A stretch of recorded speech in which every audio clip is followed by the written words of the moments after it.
Hello, dear students. I hope my videos are helping you in your studies. We move on to the next video, that is the nomenclature of organic compounds, part 1. Nomenclature is done according to the IUPAC system, International Union of Pure and Applied Chemistry. ये all over the world माने जाने वाला एक ऐसा chemistry का system है जिसके according सारे नेमिंग किए जाते हैं वर्ल्ड ओवर। अब ये IUPAC सिस्टम से आपके नोमेनक्लेचर ऑफ ऑर्गेनिक कंपाउंड्स को करने के 4 पार्ट्स होते हैं। कौन कौन से?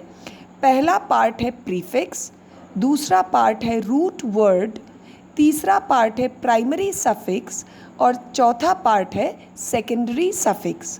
आई repeat, prefix, root word, primary suffix and secondary suffix. अब ये इन चारों पार्ट्स का मतलब क्या होता है?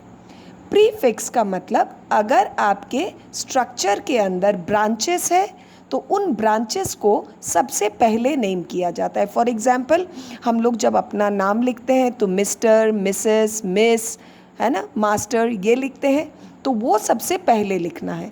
उसके बाद आता है रूट वर्ड। रूट वर्ड का मतलब होता है आपके स्ट्रक्चर के अंदर कितने कार्बन एटम्स है, the total number of carbon atoms in the parent chain. ये सबसे इम्पॉर्टेंट होता है आपके IUPAC सिस्टम ऑफ नेमिंग के। फॉर एग्जाम्पल, किसी का नाम है मिस्टर सौरभ कुमार द्विवेदी, तो सौरभ लिखना ज़रूरी है ताकि हम लोग उस इंसान को पहचान पाए कि किसकी बात बोली जा रही है। ठीक उसी तरीके से root word is the most important. After that comes the primary suffix.